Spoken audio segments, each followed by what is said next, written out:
Sandra, since you've proven ineffective, we'll employ a different tactic against Brother John. A compromised city pastor will be our instrument. My queen, how will this pastor influence him? The popular pastor, whom Brother John respects, will invite him to minister at an international program. There, he'll witness the pastor's compromised lifestyle, especially in his interactions with sisters. So his heart will be affected by what he sees. Brilliant, my queen. The plan goes further. Sisters at the program will be manipulated to serve him in compromising ways. The darkness will seep into his heart through his own perception of those he admires.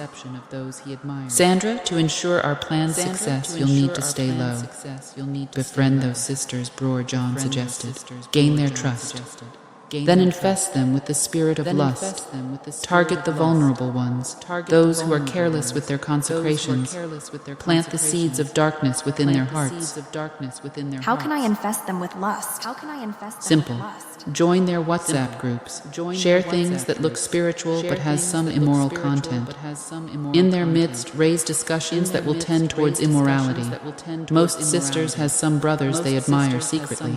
Take advantage of that and feed their mind with words that will back them desire and lust after those brothers. Wonderful, my queen. I will poison their minds, making them susceptible to the lusts of the flesh. Brother John will be caught in the crossfire of their compromised consecrations. Exactly, Sandra. By the time the opportune moment arises against Brother John, he will be surrounded by the very darkness he seeks to dispel. The Holy Book says in 2 Peter 2 verses 8 that the righteous man in seeing and in hearing vexed his righteous soul.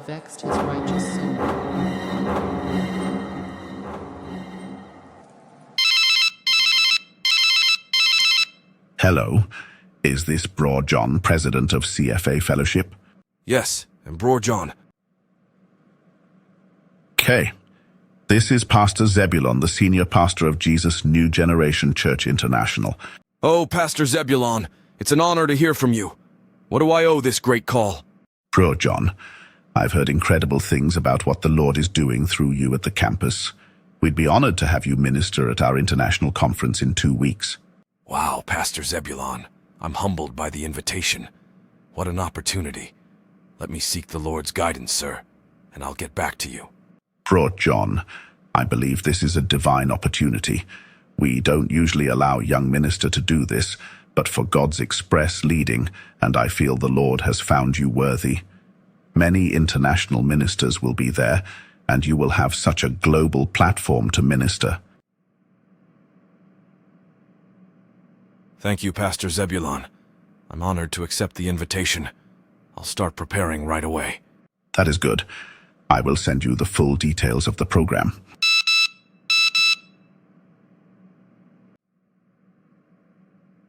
Brother Daniel, guess what? Pastor Zebulon invited me to minister at their international conference in 2 weeks. It's such a great honor. That's wonderful news, Brother John. Have you sought the Lord's guidance on this? Pastor Zebulon is a respected figure, a man of God. He assured me that the invitation is from the Lord. I trust his discernment. Brother John, I understand Pastor Zebulon's reputation, but it's crucial for you to personally seek God's confirmation. His plans for you might differ from what others see. I appreciate your concern, Brother Daniel. But Pastor Zebulon is a man of high rank in the Lord's work. I believe God speaks through him. I don't want to miss this opportunity. I encourage you to spend some time in prayer, seeking God's personal confirmation. His voice is the ultimate guide, even in the midst of esteemed invitations. Remember the old prophet in 1 Kings chapter 13. He lied to the man of God from Judah, convincing him to disobey what the Lord had commanded. It's a cautionary tale for young ministers relating with the older ministers. It shows that even those in positions of authority can sometimes speak contrary to God's will. Even when they speak, we should be diligent enough to hear directly from the Lord. Even the great prophet Samuel almost anointed the wrong person when the Lord sent him to the house of Jesse to anoint David as king over Israel.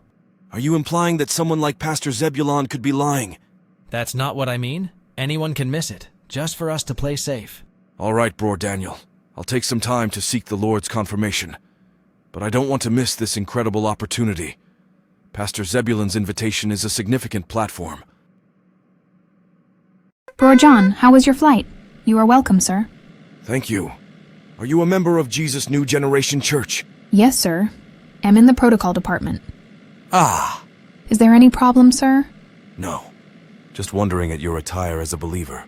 Oh, my dressing? But my heart is pure before God. God looks at the heart. We arranged a 5-star hotel for all the ministers. You won't believe the caliber of ministers attending. It's a networking opportunity. We give God all the glory. Bror John, Pastor Zebulon asked that you meet him at room 301 when we get to the hotel. He'll fill you in on the program details.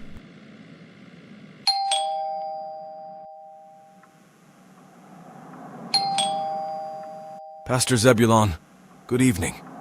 Please, if I may ask, why is there a sister inside your hotel room?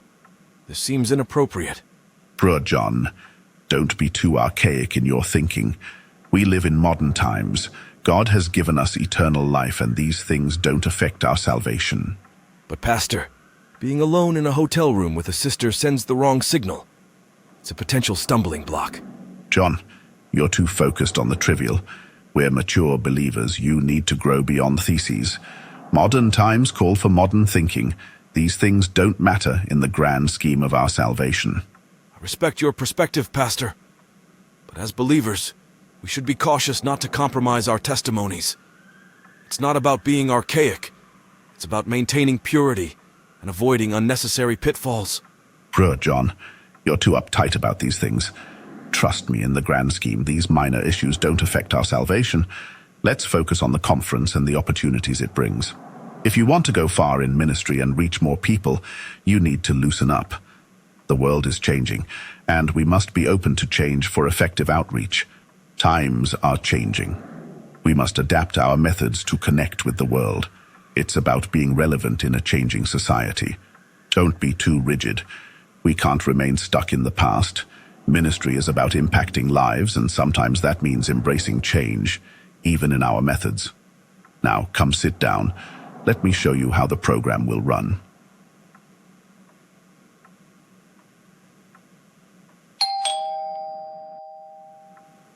Young lady, what are you doing here by this time of the night? The pastor sent me to bring you some beverages and perhaps keep you company.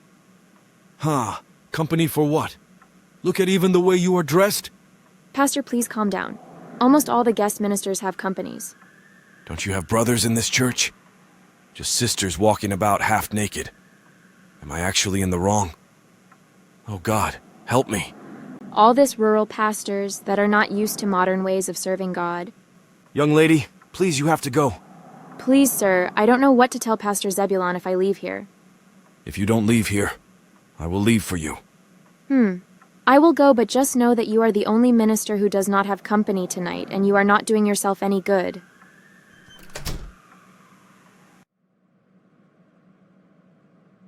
Bror John, I want to thank you for your wonderful contribution to the conference. Here's an honorarium of $3,000. Your ministry is truly making an impact. Pastor Zebulon, this is too much. I didn't expect such a generous honorarium. Bror John, this is what happens when people align with modern ways of serving God effectively. It opens doors to riches. Wealth comes to those of influence. One of our protocol will drop you off to the airport. Thank you, sir. Bror John, it was a pleasure having you at the conference.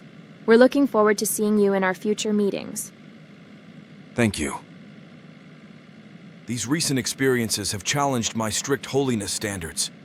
Is it possible that I've been limiting my ministry by being too rigid? Should I reconsider and loosen up? But does embracing modern ways mean compromising on biblical principles?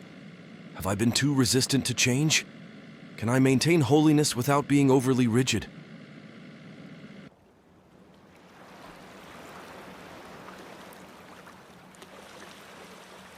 Sandra, it seems our plan is working. Bror John's heart has been infected. The seed is sown. The next step is for you to water that seed until it's firmly rooted. Once he's entangled in the web we've woven, he'll be vulnerable to our influence.